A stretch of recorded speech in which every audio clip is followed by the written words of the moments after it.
Tyler and Elizabeth Boggs left the army and set up a farm that raises organic food and at the same time teaches people how to do exactly the same themselves. Along the way, they helped many vets deal with the traumas they suffered in service and thrive in civilian life. Here's their story.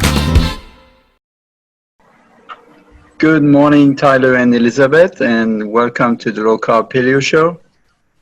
Good morning. Good morning. Thank you. It's our pleasure. Hello, Mark. How are you? Wonderful, thank you.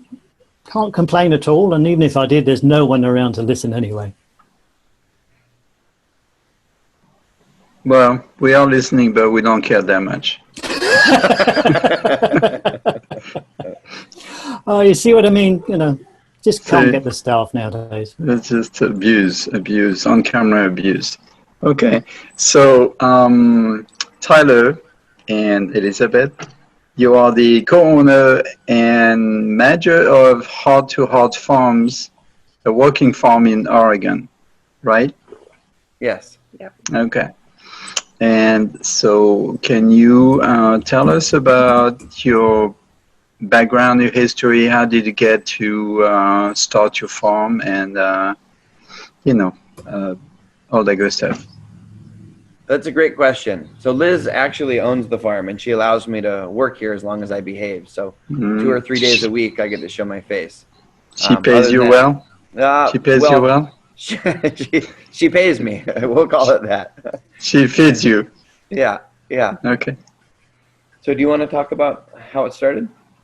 Yeah, so let's see, 7 years ago, I was just finishing my career as an Army nurse, and I was coming off of active duty and working in civilian hospitals when in the emergency room I had a 9-year-old come in with abdominal pain, and we did a workup on her, and it led to us getting an x-ray, and there we saw that she was pregnant.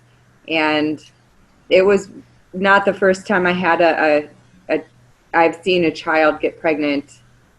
But when I came home and talked with Tyler about it, and we finished talking about the morals involved with how a 9-year-old gets pregnant, we started talking about how it was even possible that someone so young could conceive.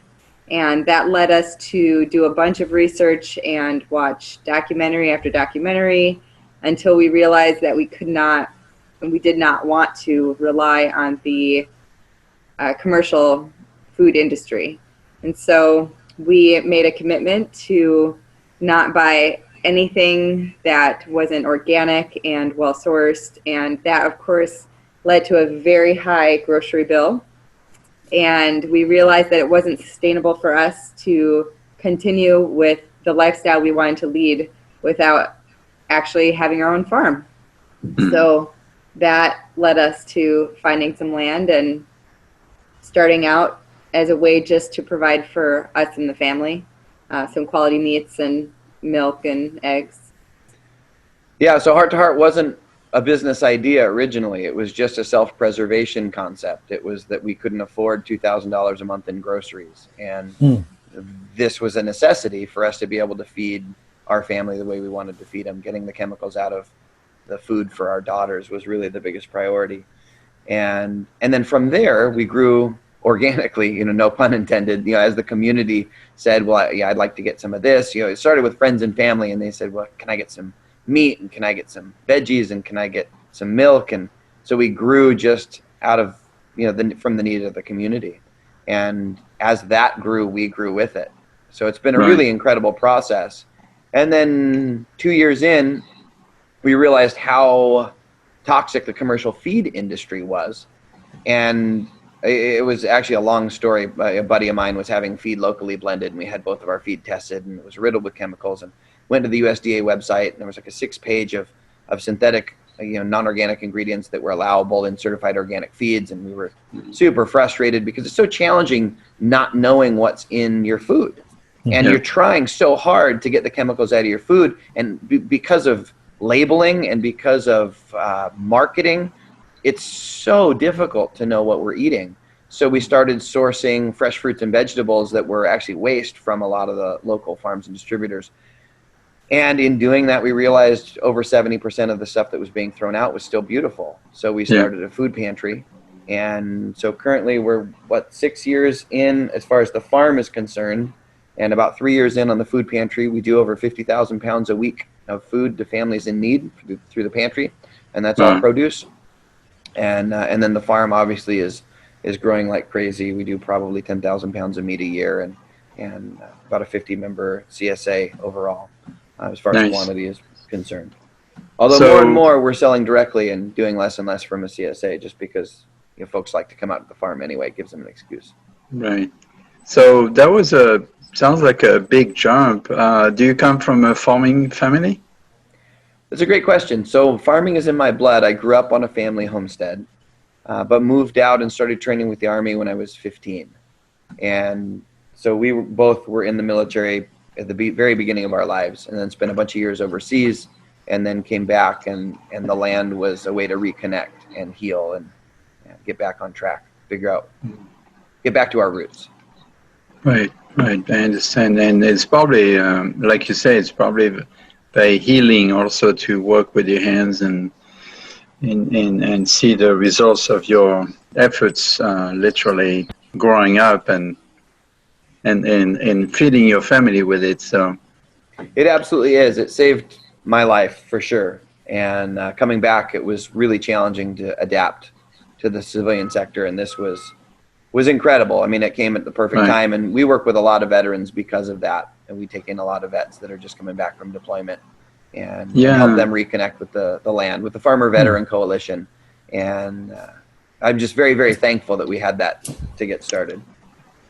Actually, one of my students was also a veteran, and because I teach part-time in a small culinary school, and she's trying to start a program similar to yours with veterans, feed them healthy food. Is that okay if I give her your contacts? Absolutely. So, maybe she can learn. She can learn from you. We would love to help. Even if it's just giving her some information on what to avoid and some pit stops and some bumps in the road that she can get around. Absolutely, for sure. We'd love to. We're always happy to reach out and help vets. Yeah, I offered to help, but I haven't heard from her for a while. So, but I will get in touch. So yours being a working farm, can you sort of describe that environment? Like what kind of animals? Do you grow all your own food? These kind of things. Yeah, so it's more a question of what we don't have, really. So we have goats that every morning I go out and milk, and we have chickens and turkeys and ducks and quail for the eggs. I feel like I'm missing some in there. Chucker and, did I say geese? We have some geese. And then we have rabbits and cows. We have a donkey right now. We have sheep. And goats. And pigs. Right. And, yeah. So we raise, let's see. So from a livestock perspective, we have a super diverse farm. So we have a very large herd of yak, and one of our passions is livestock powered farms. So we've got a breeding program and a training program because yak provide incredible fiber, wonderful meat, wonderful milk quality, and their transportation. You can ride them, they're pack animals. So we've got a herd of yak, we've got a herd of cow. We raise a lot of we've got mini dexters, mini zebu. We've got a herd of goat, we've got sheep. And then we do quite a few rabbits, about 2,000 rabbits a year. And then we've got a very large assortment of poultry. We do ducks and geese and chickens, of course, but we also do quail and chucker and peacock and pheasant. And we actually do Chinese red goldens as well. But the whole idea behind everything that we do is an integrated solution. So we have pigs that help turn the compost, and we do miniature pigs because on a small farm, most of what we're doing is training folks, helping them develop their own homestead. That's our mission, is to help people become independent. So dependence on us is really no different from Safeway. I mean, it's better because it's local and we've got regenerative food systems in place. But the whole idea is that people are no longer dependent. So our focus, as opposed to selling someone a rabbit, we had a gentleman come over yesterday and want to buy 4 rabbits, and it was the second time he's been buying the last 2 weeks. And so what I talked to him about was work trading on the farm, showing up, letting us teach him how to raise his own rabbits, grabbing a couple cages and letting us give him a breeding pair so we can teach him to get independent, so he's no longer dependent on us. So he can not only support his family, but his small community. So that's our focus from a livestock perspective. Right. And then we've got, from a crop perspective, we've got over 250 different medicinal herbs. We've got a 200-tree fruit orchard. We've got a super large CSA, terrace gardening, lots of hugelkultur mounds and swale systems in place, but really focusing on guild planting and soil restoration, as well as vermiculture and mycorrhizal, making sure that, because sustainability is what everybody seems to focus on, but all sustainability really means is we're no longer going backward. Sustainability just means we're treading water, and it's really the beginning of, I don't think being satisfied with sustainability is even close to where we need to be. Regenerative food systems is really what we need to be focused on. Systems that are healing the soil, healing the water, healing the, making progress, as opposed to just no longer going backward. So that's our focus overall, is healing the land. What's CSA, just out of interest? CSA stands for Community Supported Agriculture.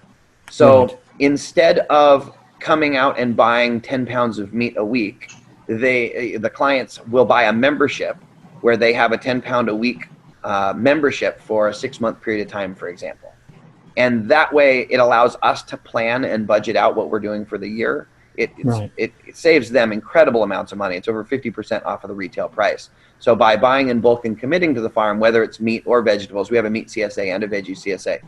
It allows us to plan our harvest, it allows us to plan our freezer space, and it allows the client to save over 50% off of retail. So that's the model that we use. Right. It's Mark, it's a very common thing done here in America. We have quite a few programs here in town in Austin. We have 4 urban farms, and they all do CSA, and there's additional organic farms just outside of town, maybe 20, 30 miles, and they do this program. It's a very efficient way to control income from the farmer's point of view, because for them it's sometimes not worth it to go to the farmer's market, because you have to rent the space. There's always some waste factor. So CSA is a more effective way to handle, that. So now I understand, back to Tyler and Elizabeth, I understand you process and harvest your own animals. I know in Texas, farmers are not allowed to do that. They have to truck the animals to the USDA-approved facility, which typically stresses the animal. How is it different in Oregon? That's a great question. So generally speaking, in fact, across the country, that's a USDA requirement, is it's got to be processed in a USDA facility. The beauty is everywhere in the country that I'm aware of, people are allowed to butcher their own livestock. And we've worked in depth with a USDA inspector. We've got a very close relationship, and he's helped us create programs and fine-tune programs so that people are allowed to, with integrity, process animals on site. So the way that works is, for example, so you're allowed to process your own pig. However, you can't process a pig and then sell it to me. Does that make sense? Okay. Yeah. So you would buy a pig from me, or a quarter of a pig, or even a tenth of a pig, depending on the number of people that were interested. You would buy it live, and then we would process it on site. And because you own a tenth of it, or a quarter of it, or a half of it, or the entire thing, you're allowed legally to process it on site. And as long as we maintain an ownership share, we can assist in that processing. Okay. Does that make sense? So, I didn't know it was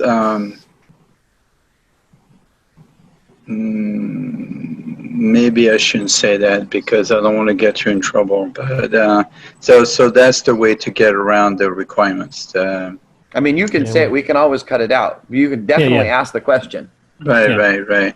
So was that a way for you to get around the USDA requirement, or is it just to? Yeah. So one of the things that's really important to us when it comes to livestock and management and nutrition is to understand that the USDA and the small farmer, we have the same goal. And the goal is to keep people safe and healthy. And this has been our conversation all along with our USDA inspector, and this is why we've got such a wonderful relationship with them, is because we share the same goal. Now, we have different beliefs as far as how that should be accomplished, and we certainly have different ideas of what the best techniques are. There are lots of different values, but the goal is the same. And so as long as we understand that, we can work within the existing system. So the existing system is designed so that people can harvest their own animals and keep the chemicals out of their meats. And all we want to do is take that system and utilize it to serve the community, if that makes sense. So it's just a matter of understanding the rules and the regulations. Now, there are animals that are USDA exempt. So Oregon has the poultry bill where you can process up to 2,000 birds yourself, and you can sell those, without having a USDA butcher do it. Yak and alpaca, which are two animals that we process, are both USDA exempt. So we have an ODA processor do that, and they can do that on site, which is wonderful, because the transportation of the animal absolutely is stressful. And those stress hormones, that adrenaline, the adrenals, that's toxic. And so when you transport an animal to a facility, that's one of the reasons why we don't do it. So any animal that does fall under USDA guidelines, like beef or pork, there are two ways. Either people can come butcher it on site themselves, or they can buy it while it's live and buy a percentage of it, and then we can have an ODA guy come and do it because they own the animal, so they can contract that out, if that makes sense. Right. You must have been a politician in the past. You always say that's a great question. Only when it's a great question, Alan. Okay. You wouldn't lie to me, right? Not on video. Okay. Not on record. Right. Well, you pretty much can tell where I'm going with that, because there's been plenty of bad examples where you see the USDA, the local police raiding farms or clubs, private clubs, like in California and other places, and they they kill the animals on the spot. They drag people to prison. That is outrageous. And so I am glad that you have found a way to work with your local USDA inspectors so they don't give you any trouble. Do you have any feedback on what happens in other places? What's your take on that? Well, the history has certainly been one of the reasons why we've been so focused on working directly with the USDA and finding commonalities. And sometimes it's challenging. Obviously there are things that we don't agree on, and finding ways to work together can be challenging at times. But I think with an organization like that, to understand the reasoning behind it really helps keep things in perspective, and just making sure that we understand in depth the law. And with any new farmer, what I encourage them to do is really understand the intricacies of the law, because most of the time when we understand all of the facets, it allows us to work within the legal guidelines. And that was what we talked with our inspector about, was if we're transparent with you, we can work together to make sure that your guidelines are met and we can operate within our value system. Right. And then everybody's happy. So our guy is incredible. He sits down and goes over our contracts with us to make sure everything's legal. But we reach out to him on a regular basis, and we do that specifically so that he's in the loop and we can get his guidelines and his feedback and learn how to operate within the existing system, because they're large. There's no way I can do battle with the USDA. If I can't beat them, and so we might as well really understand the way that they work so that we can work together with them, because the truth is they're there. The intent of the organization was originally to keep people safe and to work with farmers. And I think if we get back to that, it really, there's hope. So are you USDA certified organic, or? No, we're not. I wouldn't go that far. I'm not. The organic certification process and practice is pretty watered down for us.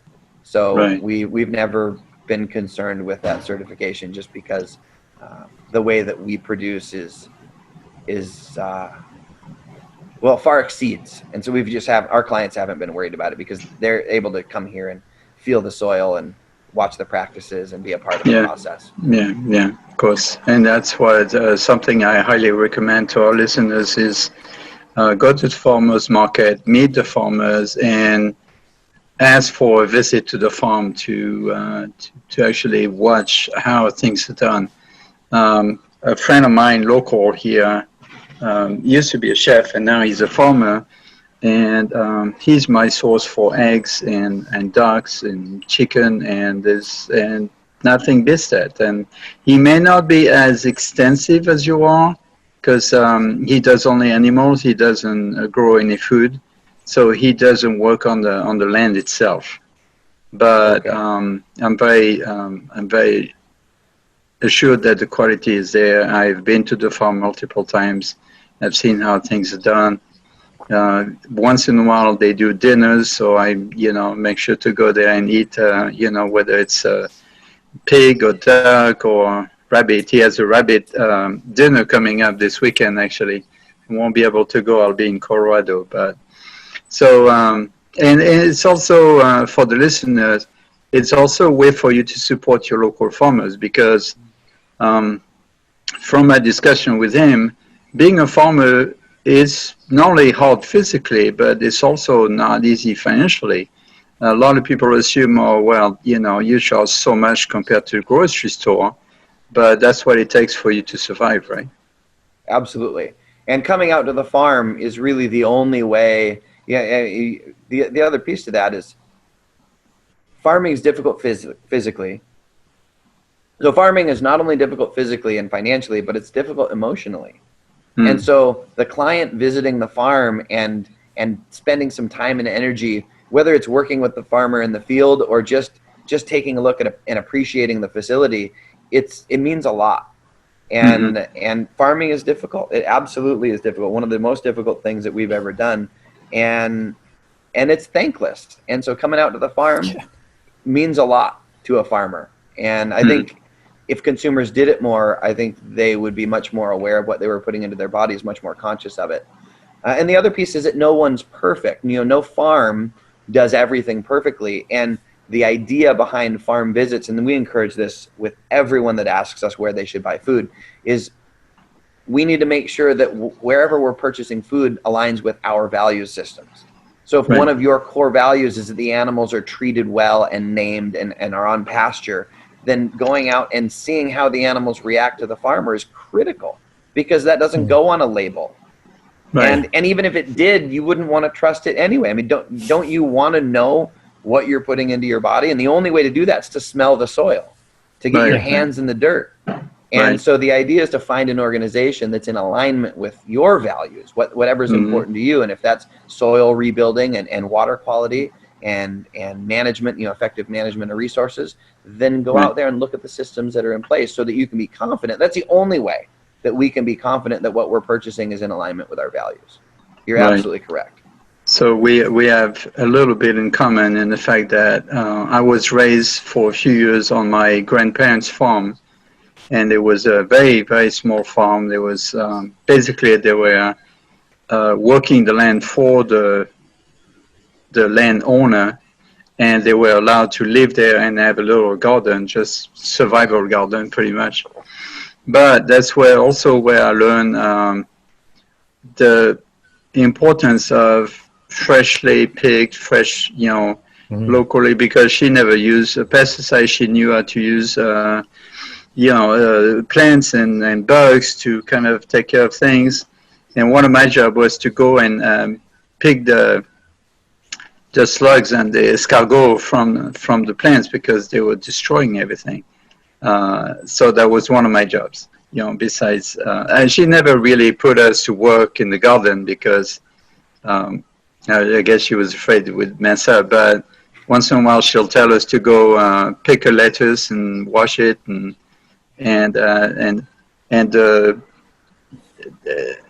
the concept of go to the garden, pick your food, and within 15 minutes it's on the table. It's just something it's difficult to imagine in this country. But beautiful. I mean, what a way to live. Yes. And my wife treats me very similarly in the garden to how your mother treated you. I'm allowed to pick lettuce every now and then and pick the slugs off. But other than that, she doesn't let me touch much. I get to manage the livestock. It must have done your mother good because she's still alive, eh? Yeah. So she's the gardener and you're the livestock manager, I guess. Primarily, yeah. She's a nutritional therapy practitioner, so I do. she's also a fermentationist, and so she has her own private practice, and she does a lot of individual consultation. Yeah. And so Heart to Heart Farms is the farm operation. She has her private practice, which is Heart to Heart Health. And, Okay. And so I did invite Elizabeth separately, so would like to see you again to talk about what you do. Yeah, thank you. Yeah, Yeah. that'd be great. All right. Going back to, I heard that you were recently raised by vegans, well-meaning vegans. Can you explain the situation and explain your point of view? Because strangely enough, I teach at the vegetarian and vegans cooking school. do you And, really? and sometimes my students give me a hard time. They say, you're a paleo chef. How can you teach vegan? I said, food is food. Doesn't matter. All I have to do is just take out the protein and then, I'm a chef. That's what I do. Right. But from your point of view, it must feel difficult to face this kind of accusation because basically they're calling you murderers, right? Yeah, that was the general gist of it. And it started, the silly thing was that there were two pieces that really started it. It started because we had a runt piglet. Now, the farming industry, when you have a runt piglet, the runt piglet won't survive. It's going to get pushed off of the teats by the bigger piglet, and it's going to starve to death. And so the farming industry takes a runt, and they cull them, which is a fancy name for kill them. And we decided that we didn't want to do that. And so we offered this piglet up for foster, for someone to take it into their home and raise it and give it a chance. Because just because it's a runt and a baby doesn't mean it can't live an incredibly productive life. It might be a little bit smaller, but it doesn't need to die. No. And so we put it up on Facebook, and we had lots of people that were very interested. The community responded wonderfully. In fact, we've got this great foster piglet program now it's been running for a year straight, and our survival rates are through the roof. Because mother piglets just are pretty clumsy in general, and if you don't use a commercial furrowing crate, then they'll roll on their piglets, and there are some losses associated with that. So the idea was to increase humanity and give this runt piglet a chance. But that, for some reason, stirred up emotion, and then there was a vegan group that found one of our butchering videos. And they took the video, and the butchering video, I was in the process of teaching, because there are nerves in the back where you cut the leg tendon to hang the animal. There are nerves in the back of the animal. And I was in the process of teaching in this class how when you poke those nerves, the energy, the electrical impulses in the legs can still be active long after the animal's dead. So the animal had been shot, the animal had been bled out, the animal had been dead for a long period of time. And I was with a blade poking this tendon in the back of the leg before I hung the animal up. And as I was poking it, the animal was kicking, and I was showing the danger or potential hazard associated with that. Now, this was a sheep, so it wasn't particularly dangerous, but I have a friend that almost got killed by doing the same thing with a bull. The bull actually reared back and kicked him, and it had been dead almost an hour by the time it was a bull elk, and they were hunting. And it kicked all of his teeth into the back of his throat, almost killed the guy. And so I was in the process of teaching in this class, but they had clipped this video and voiced over it and made this campaign that we were hanging animals up alive. And that's where this uproar came from. And understandably, I mean, if we were hanging animals up alive, I mean, there's a huge problem with that. I mean, not just from a humanity perspective, but, a legal perspective, that's a huge issue. And that's what created this massive movement. And it was a 6-month period of time. We received over 100 death threats a day. The FBI came out to the farm. The ALF, I mean, they were publishing videos online of how to raid our farm. So it was really intense, and we're all vets. And so we were all pretty triggered. I mean, most of us are combat vets. And so and we're all very well armed. So I just called the county and said, look, I just want you to know that if they show up here, it's not going to be pretty. I mean, and they did a really thorough investigation. The county was wonderful. The FBI was wonderful. but it lasted about 6 months. It was really an intense process. And the challenging part was it was so hurtful because I believe that if we could align with most of the vegetarian and vegan community, I mean, our whole goal is to increase humanity. Our whole goal is to get rid of the atrocities that are an everyday practice in most of the commercial meat industry.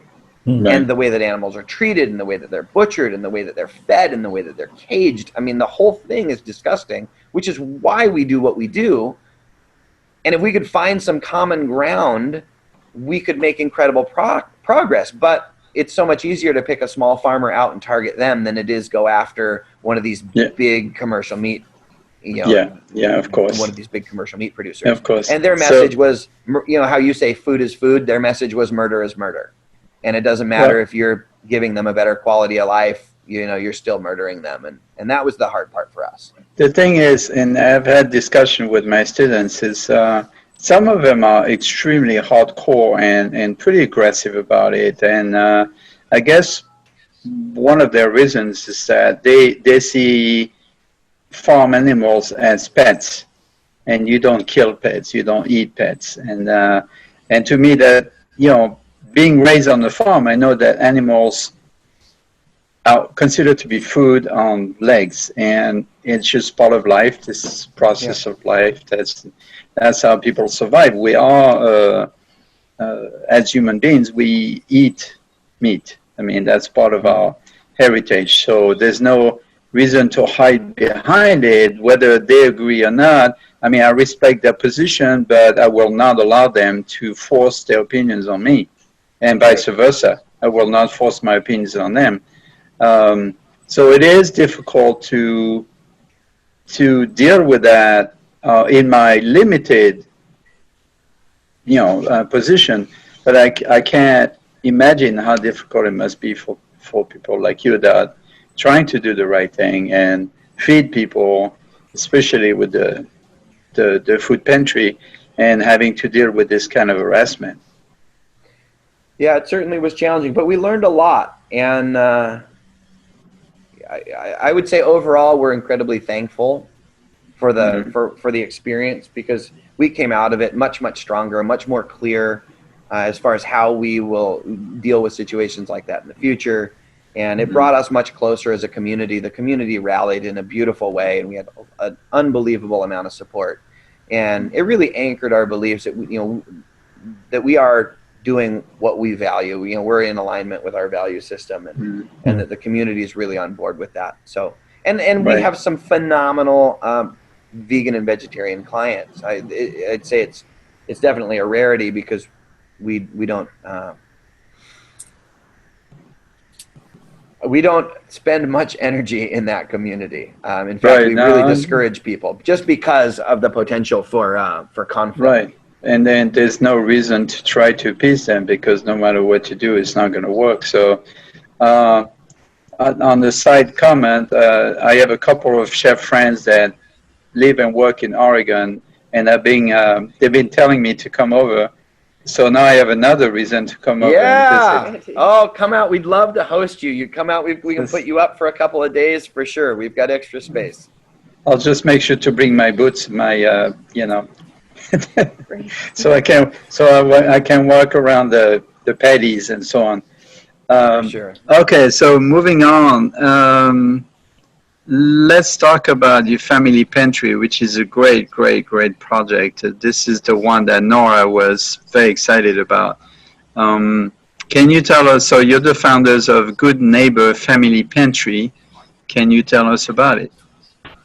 Yeah, so when we started our farm, we had a lot of reliance on the commercial feed industry. So we, in the early days, weren't sure how to feed the animals other than buying feed. Now, even if it was organic feed, which is normally over twice as expensive, so we're looking at $20 to $30 per bag on the animals. There's a lot of processed food. There's a lot of fillers. There's a lot of oils that the animals don't normally have in their diet. And what we saw with the animals was a lot what I was seeing with my clients. And just like people, when we're on a highly processed food diet, our health suffers. We get diabetes, we get heart problems, we have cancer, the same thing was happening with the animals. And right now that's still what's happening with the animals. And we didn't, for many reasons, want to continue on that path. One, we were losing money as a farm, left and right, not only through the feed costs, but through the veterinary costs, because all the animals were not thriving. They had complications. Giving birth, there was many complications, and it was a very sharp learning curve our first couple of years. And so we knew that we had to change track, but we weren't sure how we were going to do it. And we got into the discussion of what happens to all this produce that the grocery stores don't take because it's imperfect. And we were kind of led with that question through some of the documentaries we watched. And so we started driving around Portland and asking different stores, what do they do with their produce when it's imperfect? And we came upon a distributor who said that if we came 6 a.m. every Friday morning, he would give us whatever scraps he had. And we started coming every morning, Friday on the clock, we'd be there. And week after week, he saw that we were reliable and we were picking it up, and he started giving us more and more and more. And one day they gave us this huge pallet of perfectly ripe bananas. Now we couldn't understand why at first they were giving us all this perfect produce. And then we learned that, grocery stores won't take in produce once it's ripe because they don't want fruit flies. So all of this was going to the dump. So we picked it all up, and, all of our animals were at that point doing great. Their health was substantially improving. Their skin, their coats, their fur was incredible, was beautiful. And so they were all happy and healthy. And we had this huge pallet of beautiful bananas, and we kind of looked at each other. We're like, I wonder if people in our community could use this. And so we put out a post on our Facebook, which was starting to grow at that point, and asked if anyone out there could use some produce. And we were flooded with hundreds of emails that first night. And we cried because some of these stories they're pretty profound. These moms who couldn't remember the last time they were able to afford fresh produce because they've been reliant on food banks that only had processed food. And they knew that their health was suffering because of it. And so we just opened the doors to the community. We started calling it Free Vegetable Friday, where we would pick up the loads of produce and we would just let everyone come and glean as much as they wanted before we took the rest of the feed to the animals. And, it was a short period of time where it kept growing and growing and growing. And so that led to, of course, a lot of traffic on our dead-end street, which our neighbors did not appreciate. Right. And around the same time, we were reaching out to the media because we wanted people to understand. We had no idea the need in our community was so high. And I believe that this is nationwide. We have a hunger problem. And so we try to get people on board to try to get the word out that there was so much produce. We were getting more and more from the grocery store distributor, and we just wanted to make sure people got it. If they needed food, they could get it. And no one would take our story. No one would run an article or do a news story on it. And then finally the neighbors got so upset that they started calling the media, and we finally got on the news. And they ran a story that said, these farmers, are they really do-gooders? And but that was what was needed, because we were able to get our word out there, and Costco called us and said, we love what we are doing. We would love to get on board. We've got 4 distributors, can you pick up from them?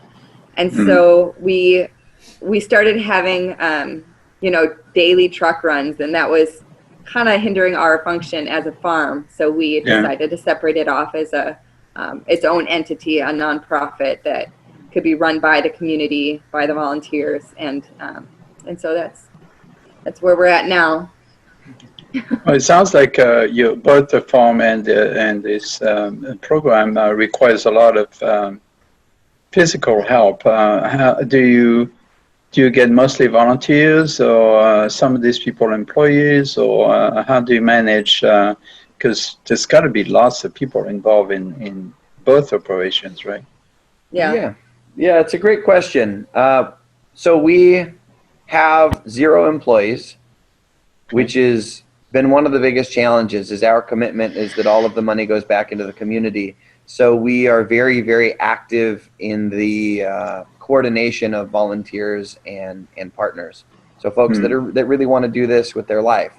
And the process has been incredibly beautiful. So my father-in-law, drives a truck for us, and it used to be that we did everything personally. We had a handful of folks that were here interning, because one of the things that we do is allow people to come here and learn and study.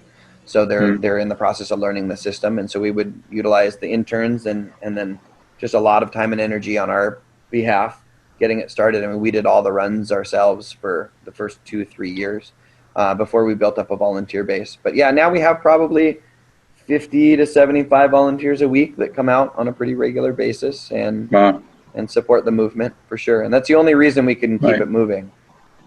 There was also a story that it really touched me, is when you talk about this man that came over and he could not afford to buy, whether it was meat or food, I don't remember.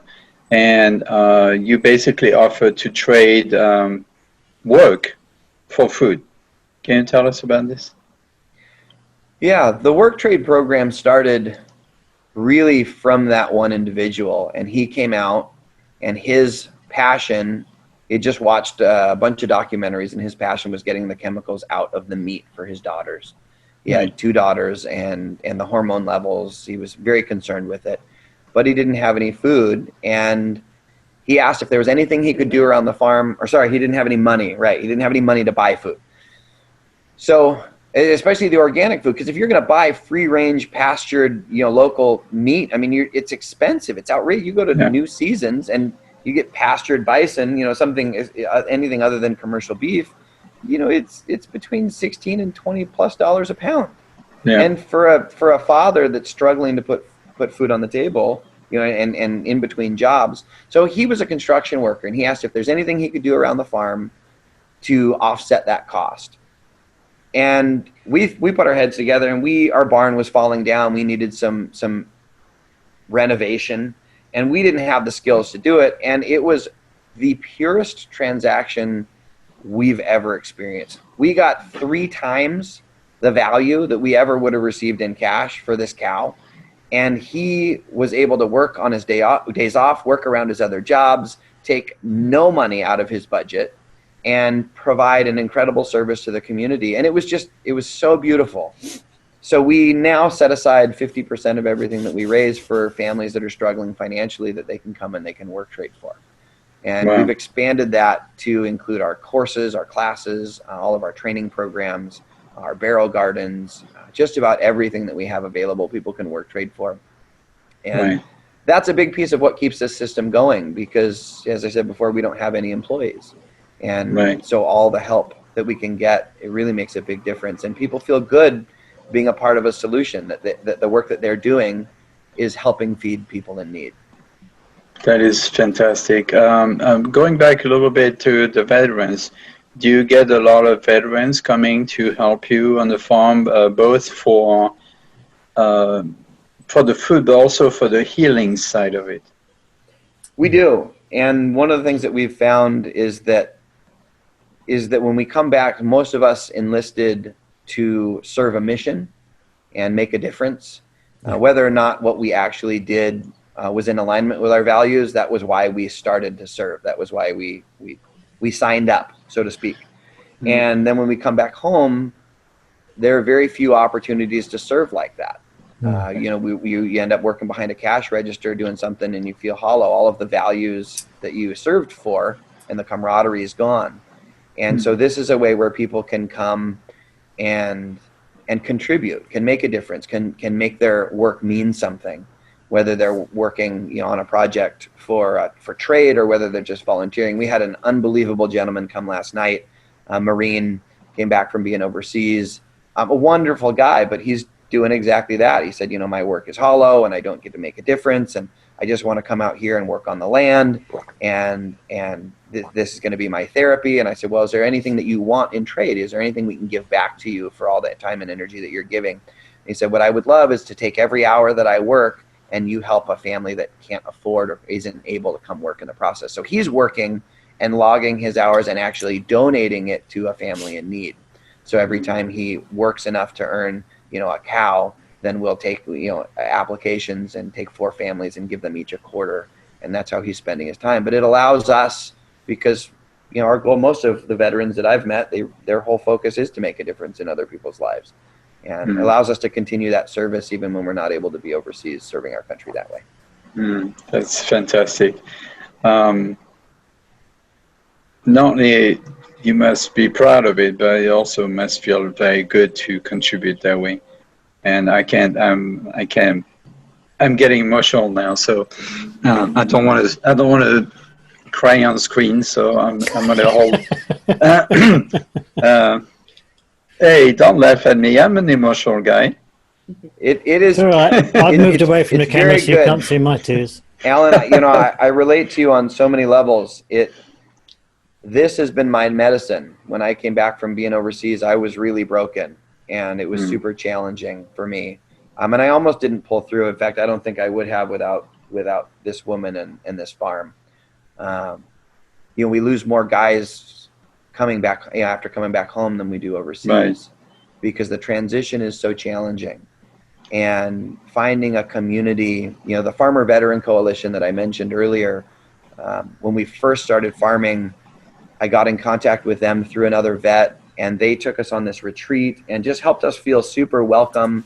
And the statistics of how healing working the land is for veterans just blew my mind. And we decided to commit to making that a big priority in everything that we do, is that community. Because truth be told is I wanted still to be overseas. I still wanted to be serving. I didn't want to be overseas, especially after I met her. But it's another way to serve.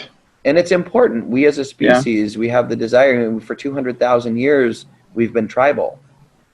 And the biggest lie that's ever been told is that if something bad happens to you, it somehow doesn't affect me.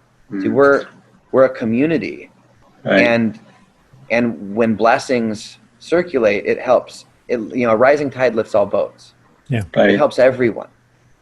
And you help fix hunger, and it fixes. You help people. You fix self-esteem. You lift people up. We're encouraging people. They're earning their food instead of just getting a donation. That increases their self-worth and their value. The nutrition increases their energy. That energy increases their production. That production increases the likelihood that they're gonna go on in further education, and the further education reduces crime. I mean, we're crazy if we think this is just about food. This is so much bigger than that. And they feel useful. They don't feel left behind. God knows the system does not support veterans, right? Am I right? The system is trying very hard, and I'm very thankful for the VA and everything that they offer.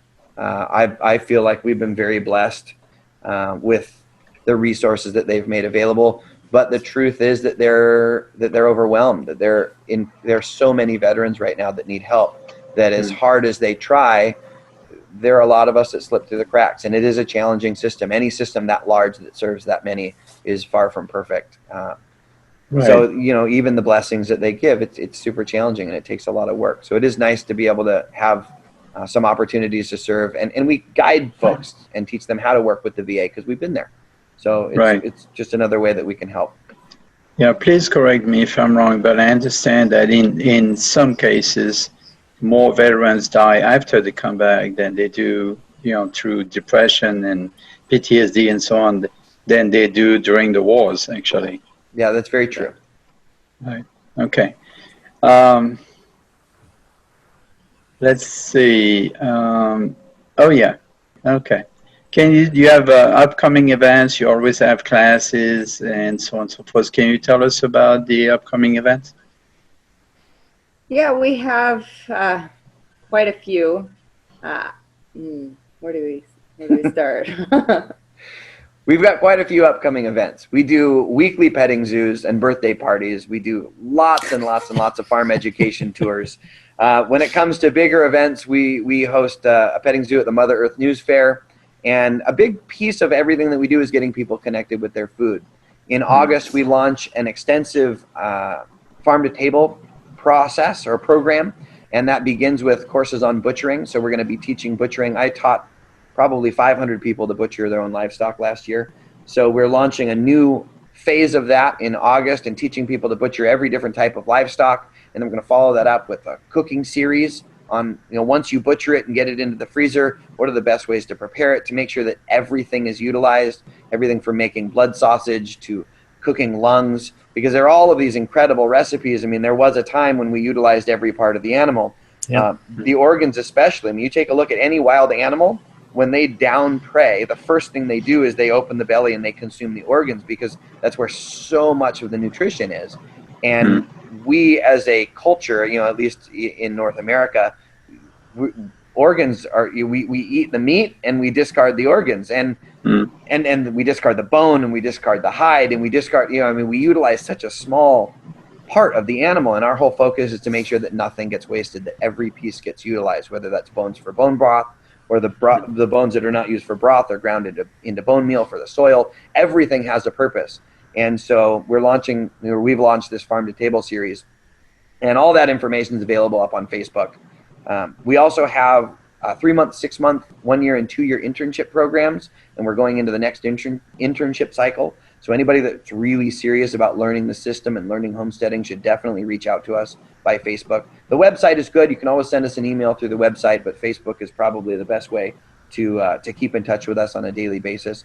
And that's just www.heartheartfarms.com or facebook.com/heartheartfarms. All right. So did you go through all the events? Elizabeth, are you teaching cooking as well? Yeah, I teach fermentation and herbology and Oregon natives. I do a lot of different classes. And usually my classes are custom. So I have a set, all my classes up on the website, and then people with a group of 4 or more can schedule a time, or they can schedule a weekend.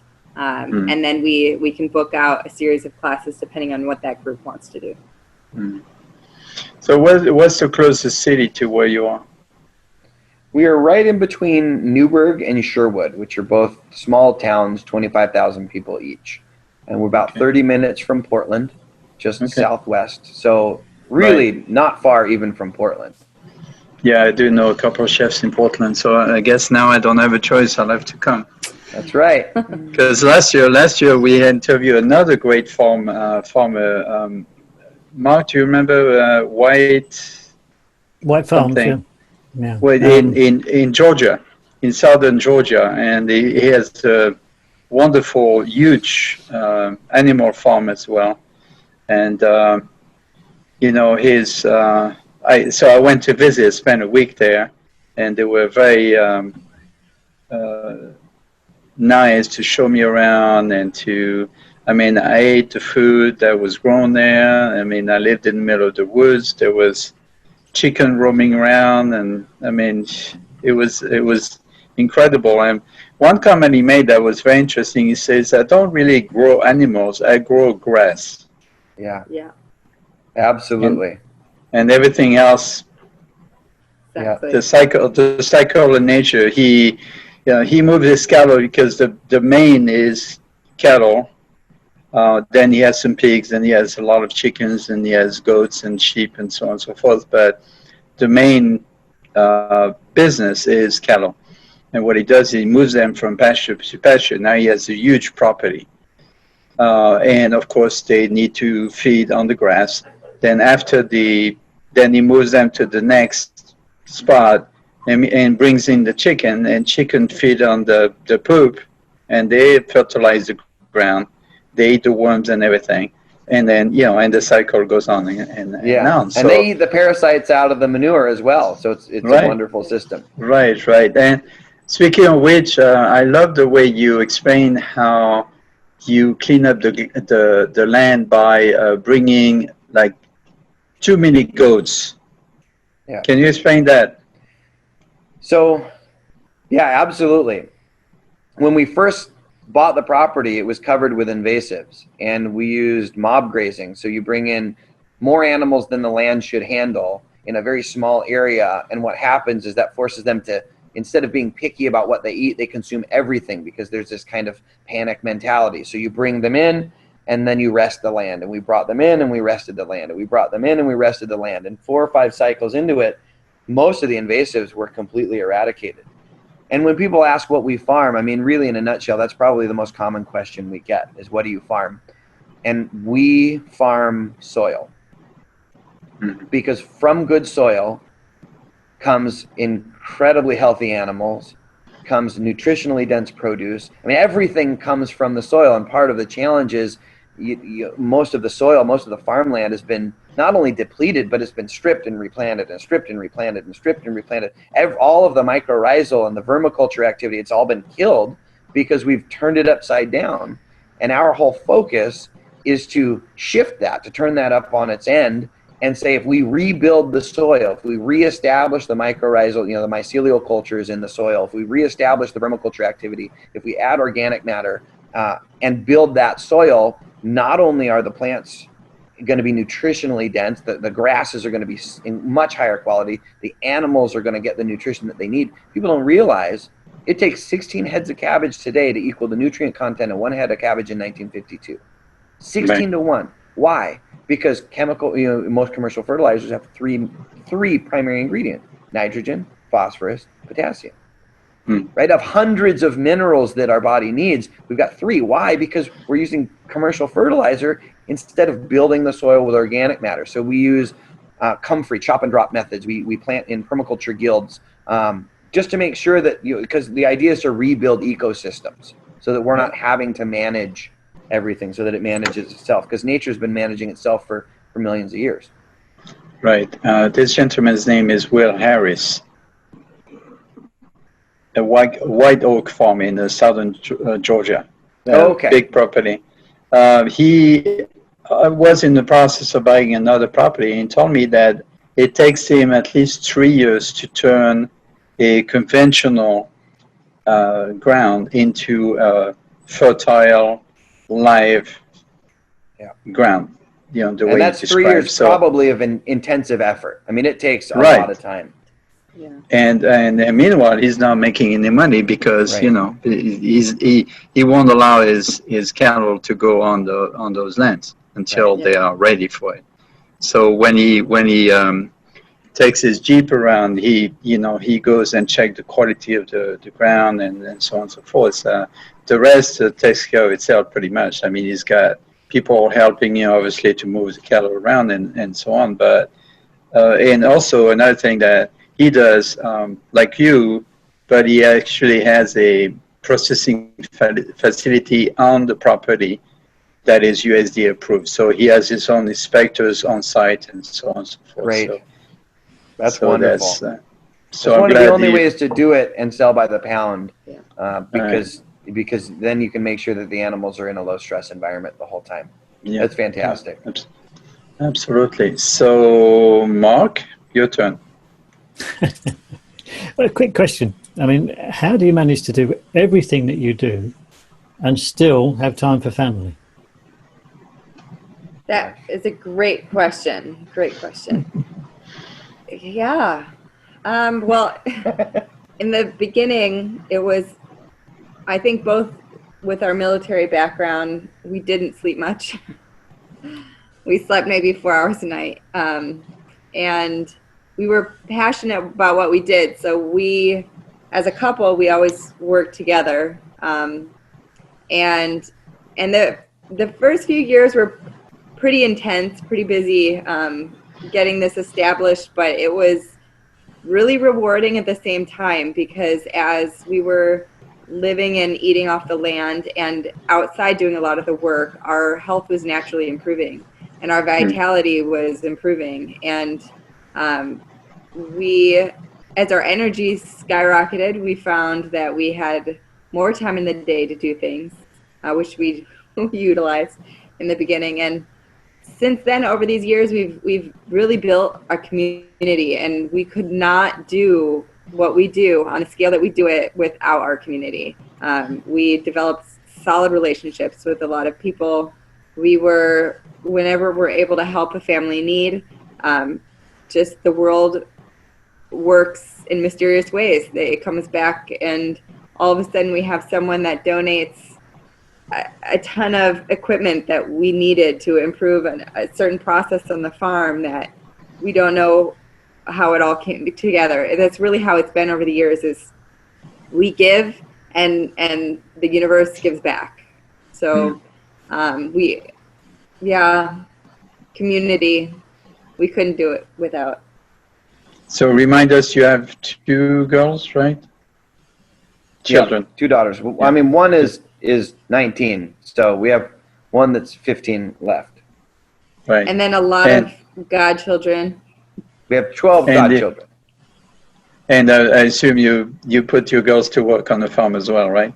To kind of get them into the... You know, that's a good... The answer to that question is multifaceted. So our focus with children in general, our children or others, is to have them to reignite a passion and excitement for farming. Mm-hmm. And with that, we've got to maintain balance, which can be challenging. So one of the things that I see a lot of people, or I hear a lot of people talk about, is that their parents had a farm and they were working sun up to sundown and there was no quality of life. And so they don't want to have anything to do with farming. Right. And that works against everything we're trying to create. Yeah. So what we've found is that if we can set the example of balance and use community to help support the mission, it allows us to set an example that people want to follow. Because there are very few people that want to work 6 a.m. to 10 p.m. And while we did that at the very beginning to establish the system, it was very important to us to get out of that mode so that we could set an example where people could look at it and say, I'd really like that quality of life. So instead of hiring employees, we found partners. And we've got an incredible young man, Joshua, who came to us 4 years ago and just wanted training and coaching. And he was, incredible heart. This young man, dedication and integrity. And so we trained him up and he wanted to become a part of the system. So he bought into the partnership. And so he's got a 50% share in the pig partnership, for example. And so he runs that entire operation for 50%. So that frees us up from a time perspective.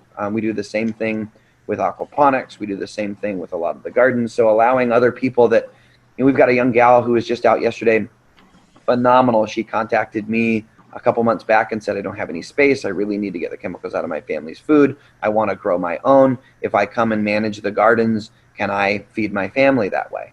And so that offers us incredible time freedom. We're very, very blessed, more so than most farmers that I know, to have some incredible time freedom. And that happens 2 ways. One, it's by involving partnership and community versus employees and deadlines. And the other is saying no to things that really don't fall in alignment with our overall values. It means that overcommitting, well, we did that a lot in the beginning. We're very careful not to take on more than we really want. So when something comes across our plate, we get to evaluate, what is this going to do to the balance that we have? Is this something that we really want to take on? And who can help us take this on? If it is a valuable project, who can help us take it on so that we're not shouldering the burden of it? So I'm curious, to your daughters, what do they want to do when they grow up? I don't know that it's appropriate to say on video. So our daughters, fortunately, because they get to work, they get to, let's see, let me change the way I'm going to word this. So our daughters, because they see the example of time freedom and balance that we have, they're very motivated and inspired to become a part of the organization. And what capacity they do that in is really yet to be determined. We're just in the process of launching a retreat center down on our Winston property that we just picked up this year. So doing nature-based healing. And so our youngest daughter is really excited to become a therapist and be involved in the nature-based healing elements of the farm. She also, she loves livestock, but she really is a healer by heart, takes after Liz. And so they'll work together. Liz will do the physical healing, and she'll very likely do the emotional healing, and we can work together in that capacity. And the other one? The other one is 19 and still trying to figure out her path. She's in college, and we'll see. But, you know, I think the example is the important piece. And if you set that, then ultimately they'll come back. It took me a while to come back to the farm. But when it's in your blood, it's in your blood. It's in your blood, yeah. And that's what's important as parents is set the example and hope that they're going to pick up from there and then move, continue on. Now, some people may not have noticed, but there is a third person in this interview. Would you like to bring them on screen? There actually are 4. This one escaped. We put them in a separate enclosure so that we could have an interview. But this one is very Houdini-like. Yes, you are. So she escaped and found us. So we have 2. We do rescue animals as well, and so these were both animals that we took in. This is Roxy. Yeah, she's beautiful. Thank you. Yeah, we like her. So, what's your biggest blessing from everything that you've done since the starting? What's been your biggest blessing? For me, apart from each other. Yeah. For me, the biggest blessing in this whole process is the opportunity to live my values, and that's something that I haven't always been able to do. I feel like that's a luxury, that I am able to make choices and engage in things that I want to represent, and not engage in things that I really don't want to stand for. So the opportunity to serve my fellow man, to heal the planet, and to teach others, to control my time for the most part, and to live a life of service and dedication where I can balance my desire to serve spiritually with my desire to serve physically, and then at the same time be available for my family. I think that by far is my biggest blessing.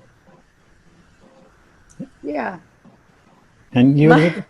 Mine is very similar. I've always had a passion for health, and I was very unhealthy in my early days, not by choosing, but I always sought help, and I wasn't able to get the information I needed, and it took me many years to do so. And so my passion really falls now with teaching, and I feel incredibly blessed that I get to do that. I get to live by example and show people that it is possible, and it doesn't have to cost $1 million. And I feel blessed to have all these amazing animals in my life. Yeah. So, I mean, on the other end of the scale, then, what do the two of you find is your biggest challenge? My biggest challenge is the discipline to not overcommit. Yeah. So for many years, I didn't sleep, courtesy of the U.S. government, so I became accustomed to 20-hour workdays. And for years, that was what I implemented it here. And I'm a project guy, so somebody will have an idea about how we can make a difference in people's lives, and I'll get very excited about it. And it's finding that balance and the ability to say no, or to say not right now, or to pass that off to somebody else who can handle it, so that I maintain the balance. That's probably the biggest challenge for me, is maintaining my physical and emotional health and that balance. Yeah, my biggest challenge is probably more along the lines of confrontation. And when, we had, especially in the early days, but even with certain people who don't appreciate our way of life, when they send pretty assaulting emails, which happens on a daily basis. I mean, fortunately, we get hundreds a day, and there's a lot of good, but sometimes those bad can really kind of have the ability to take down the day a few notches.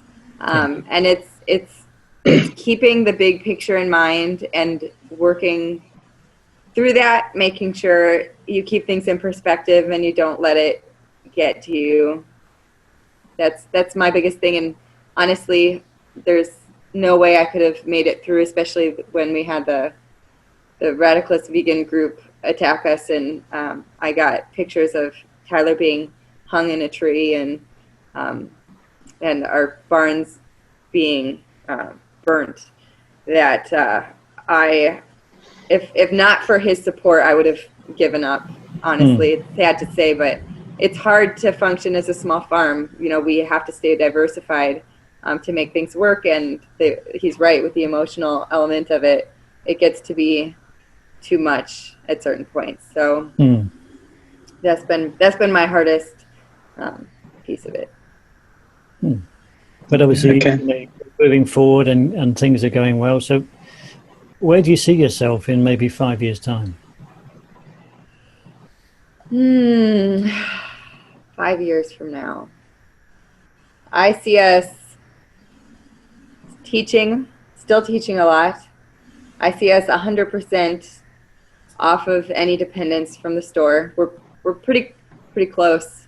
You know, we have all of our vegetables and meat taken care of. She likes avocados and bananas. Oh, yeah. But there are some things. Coconut oil, you know, coconuts don't naturally grow in our region. There are some very, otherwise healthy things, but they don't grow in our region. I would like to be able to limit it to my surroundings. It's just kind of a vision that I've had.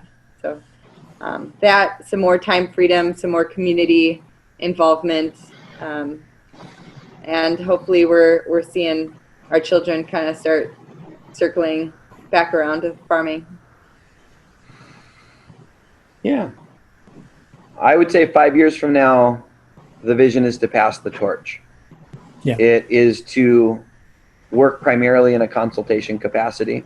I want to be traveling, visiting between 6 and 12 farms a year and helping others implement the system, because we're able to feed thousands of families. I mean, we will feed between 50,000 and 100,000 pounds of produce a week to families in need, and that's just through the pantry alone.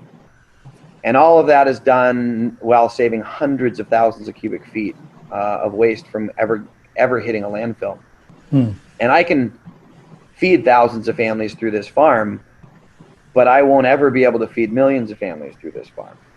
No. And the only way to do that and to really make a difference is to help others that have a vision like this develop systems. So to travel and to help them put in the infrastructure, to help teach them the ins and outs of some of the regulatory agencies and how to work with them and develop systems that keep them within the confines of the law and help them succeed. So that's really my vision, is to do a lot of traveling, a lot of consultation, and then to identify on both properties here that next generation that's going to take the torch and really wants to run with it and can manage the show while we're abroad teaching and coaching. Yeah, it's very important that people like you exist, because it is literally a grassroots movement, because the government is definitely not taking care of us as people. It's protecting the large agrochemical companies, corporations, so on and so forth.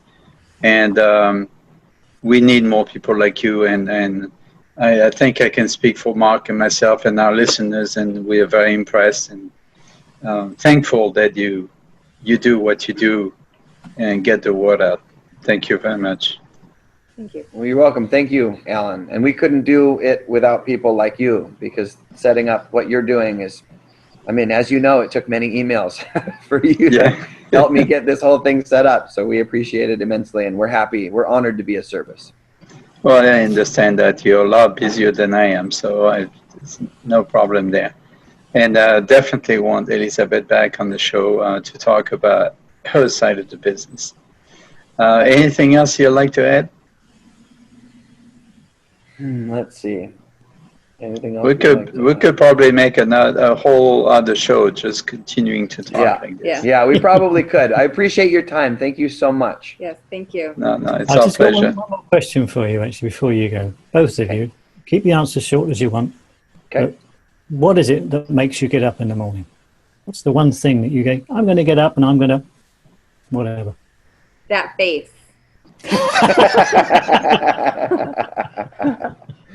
Oh, that's funny. It's a combination for me of this man who I adore and love beyond words, and I love milking my goats. I love getting I wake up with my husband, and then I get to go down and see all my girls and milk them and bring fresh milk to the table for breakfast for all of us, with our eggs from the farm and some greens and bacon from our pigs. It just Bacon is a reason to get up in the morning. Right.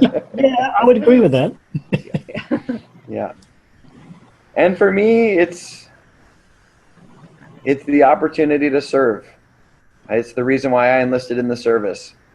It's the reason, all of this has been built out of this desire to leave a footprint in the sand. And, my mom told me early on, she said, you'll never own land, which I thought was a really interesting statement as a young man. And she said, let me explain. It was there millions of years before you. It'll be there millions of years after you. Your job is to steward it, to make sure that it serves the community, to make sure that when you leave it, it's far better than when you found it, and make sure you listen to what it needs over what you need. Yeah. And so, that keeps me going every day. Super job. Well, Alan, I think it's probably a good time for you to do the formal close. Okay. Well, before, can you remind us the website and the Facebook? So the best way to contact us is either through the website or through Facebook. The website is www.hearttoheartfarms.com, and that's heart like in your chest, the number 2, and then heart, farms is plural. hearttoheartfarms.com. And then Facebook is just facebook.com/hearttoheartfarms. And we look forward to hearing from you soon. Thank you again, Tyler and Elizabeth, for being on the Low Carb Paleo Show. And as we say in Texas, à votre santé, yo. Thank you. Do you hear that where you are? No, what was that? No. Yeah. No, it's Texas.